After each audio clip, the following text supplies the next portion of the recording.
தெளிவாக சொல்கிறேன் தம்பி, 2034 தளபதி பிரதமர் கேண்டிடேட் தான். இனி 6 மாதத்துக்குள்ளே நீங்கள் பாருங்கள், ஒரு 6 மாதம் கழித்து சவுத்தில் நீங்கள் கிட்டத்தட்ட எல்லா பக்கமும் கட்சி ஆரம்பிச்சிருவோம். கேரளா, ஆந்திரா, கர்நாடகா, பாண்டிச்சேரி ஆல்ரெடி இருக்குது, ஓகேங்களா? அப்போ தமிழ்நாடை சேர்ந்து 5 ஸ்டேட் ஆயிடுச்சு. இந்த பக்கம் ஃபுல்லாக வந்து கட்சியை வந்து ஃபுல் ஃப்ளெஷ்டாக கொண்டு போயிடுவோம். இந்த ஒரு வருஷத்துக்குள்ளே நீங்கள் எதிர்பார்க்கலாம் தம்பி. அடுத்த இந்த வரக்கூடிய இந்த ஒரு வருடத்திற்குள்ளேயே இந்த 5 ஸ்டேட்டில் கட்சி உதயம் ஆகிடும். புரியுதுங்களா? இதை தாண்டி அடுத்தடுத்து 29 எலெக்ஷன் நெருங்கிறதுக்குள்ளே நீங்கள் பாருங்கள், நார்த்துலேயும் எப்படி தளபதி கால் ஊன்றாரு, எப்படி எல்லாத்தையும் களமிறக்கிறாரு, எப்படியான அரசியல் வந்து பயங்கரமாக உங்களுக்கு வந்து ஒர்க் அவுட் ஆக போகுதுன்றதை பொறுத்திருந்து பாருங்களேன். ஸோ இது வந்து நரேட்டிவ் கிடையாது, கிரியேட்டிவும் கிடையாது. ஆர்பி உதயகுமார் அவர்கள் தான் சொல்லியிருந்தாங்க இந்த விஷயத்தை. ஆர்பி உதயகுமார் அவர்கள் தான் சொல்லியிருந்தாங்க. அது மட்டுமா சொன்னாப்புல? நிறைய பேசிட்டு இருக்கிறாப்புல. இது நரேட்டிவ் கிடையாது தம்பி, இது ஒரு ப்ளூ பிரிண்ட்.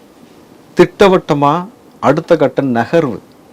அரசியல் கட்சி ஆரம்பித்தவன் எதுக்கு உட்காந்துருக்கிறோம்? ஆரம்பிச்சுட்டு உங்களை மாதிரி வந்து மோடி காலை பிடிச்சிட்டு உட்காந்துருக்கிறதுக்கும், காலங்காலமாக வந்து இங்கே மத அரசியல் செஞ்சுட்டு இருப்பீங்க.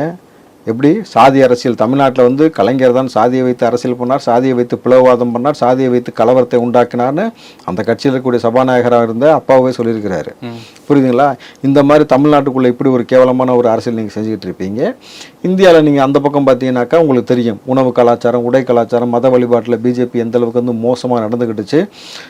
ஜெய் ஸ்ரீராம் சொல்லி அடித்த விவகாரமாக இருக்கட்டும், மாட்டுக்கறி ஒன்ற நபர்களை அடித்து தீயிட்டு கொளுத்துனதாக இருக்கட்டும், பல வேலைகள் செய்து மதத்தை வைத்து கோயிலை வைத்து பல கலவரத்தை ஏற்படுத்தின இந்த விஷயத்தை இங்கேருந்து அப்புறப்படுத்தி தமிழ்நாடு எப்படி வந்து மதசார்பற்ற நாடாக, இப்போ இந்தியா வந்து மதசார்பற்ற நாடாக இருக்குது, அந்த மதசார்பற்ற நாடாக இருக்கக்கூடிய இந்தியாவிற்கும் இங்கே தமிழ்நாட்டிலேருந்து போகக்கூடிய தளபதி விஜய் தமிழ்நாட்டில் மதசார்பற்ற எந்த மதத்தை சாராத எல்லா மதத்துலேயும் எங்கள் வீட்டு பிள்ளைன்னு சொல்லக்கூடிய முதலமைச்சராக இருக்கக்கூடிய தளபதி விஜய் அவர்கள் நாளைக்கு பிரதமர் கேண்டிடேட்டாக வருவார்.